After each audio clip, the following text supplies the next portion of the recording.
Mr. Marston. How are you, sir? I'm all right. I met up with your friend, Seth. Oh, Seth of the Dead. Yes, interesting fellow. You don't meet many men these days with the moral fortitude to cut straight to the chase like that, do you? Thankfully not, Mr. West Dickens. Yes, contemporary society is remarkably harsh on professional exhumers. But did you know that in ancient Egypt, it was an art form valued more highly than literature? I believe Seth comes from that school of thought. How very interesting. Look, you thought any more about our plan? Your plan, dear boy. Your plan.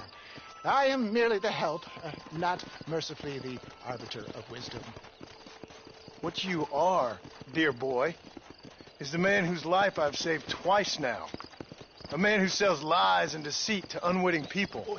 A man who, if he doesn't help me, I won't think twice about putting a bullet through his skull, feeding to the vultures myself. You see, Mr. Marston, you have the exterior of a violent man, but the soul of an angel, and that is what I think I cherish most about you. That's what I thought. But before we can attend to your particular problems, we need some extra lubricant to oil the machinery of business. And this being America, that lubricant with which we concern ourselves is money. Money? What are you talking about? Oh, we need weapons. Armor plate for the wagon. Extra hands. And I need some danger money. So, let's sell some more of these cures. Sell cures? Around here? Do you want to see me lynched? Oh, no. The sport of kings. Racing, my friend. The sport of kings. A noble activity without reproach. Exactly the kind of activity where a lying, cheating degenerate like myself can prosper. But come, let's finish the loading and we'll discuss it as we drive.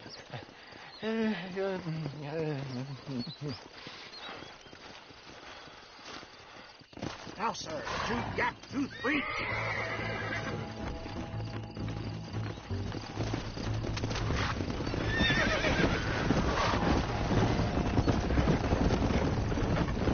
Seth is an interesting fellow, is he not? I wouldn't say interested, more deeply disturbed. I can see why you two get along. I see the good in everybody, John. It's a flaw of mine. I have a soft spot for life's flotsam and jetsam. Connection with him, more like. You and Seth have a lot in common. You both rob people, for one. Mind you, at least he waits until they're dead. Oh, my dear boy. Nobody is more critical of drinkers than a drunk who's mended his ways. What are you talking about? Come on now, John. I've heard about you. You spent your life robbing people. It's a little inappropriate to be taking the moral high ground now. I had the courtesy to put a gun in their face. Whatever helps you sleep easily at night. We stole from those who had too much. Tried to give to those who had too little. A Robin Hood with spurs. Oh, romantic. You expect me to believe that poppycock? Maybe I'll have the good fortune to be able to leave my nefarious life behind one day and work on the government's dime. Don't talk about things you don't understand. Dear, oh dear, simmer down, my boy. You need to start appreciating your friends more. Folks around here don't see you as any different from Bill Williamson. I didn't think I'd have to huckster snake oil and dig up the dead, that's all. Take it from me, John. Collaboration is the key to success. I can help you. Seth can help you. It's business. Nothing more, nothing less. There's no need to make it quite so personal. Suits me.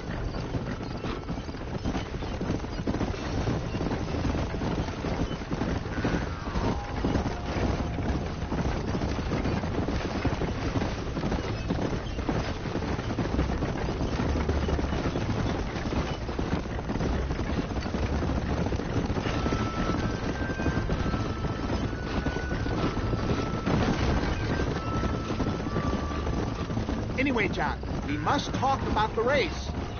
Yes, the race. Oh, come on.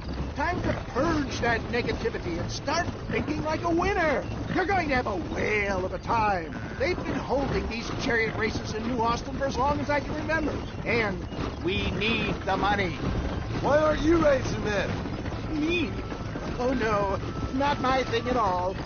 You have already proved yourself more than adept at the reins, my dear boy, and under some stress. These races are Byzantine in their ferocity, and the terrain is treacherous. People will do just about anything to win.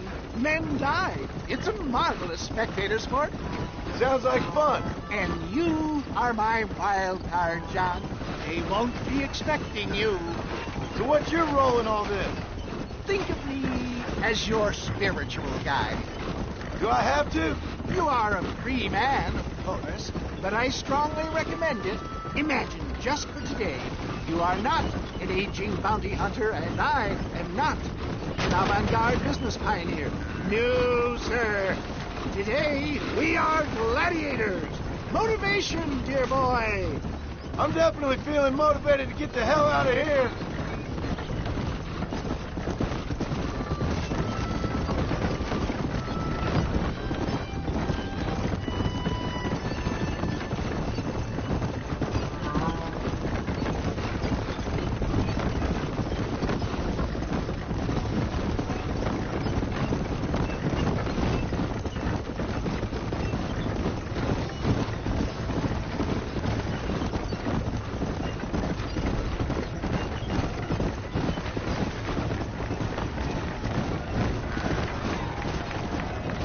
Here we are, John. Gap Tooth Reach.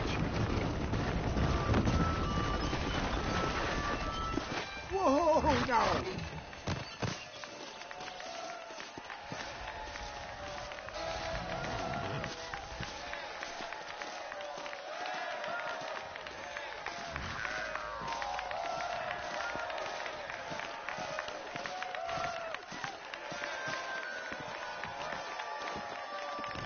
Drivers! Y'all know the rules, but for you newcomers, this here's a fair race. Keep to your manners and let the faster cart pass. So now that's been said, y'all can get to running each other off the road like always. All right now, counting to three. Ready, set, go!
take care of this cart for Mr. Wes Dickens.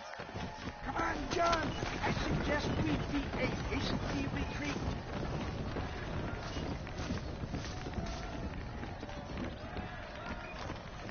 Right. Best remove ourselves from the stage before somebody decides they want their money back. Fine by me. Wasn't that fantastic? The cheers of the crowd, the thunder of the wheels. The falling rocks, the homicidal maniacs. Oh, come on, John. Even a cold-hearted misanthrope like you must have found that just the tiniest bit exhilarating. Not the friendliest bunch, are they? They take the racing very seriously in these parts, and your participation was not entirely pre-approved. That was clear. Ah, sport, war, and heartache. The guilty pleasures of mankind since the dawn of time. I'd get away from the men we just swindled before you start waxing too lyrical. Yes, of course.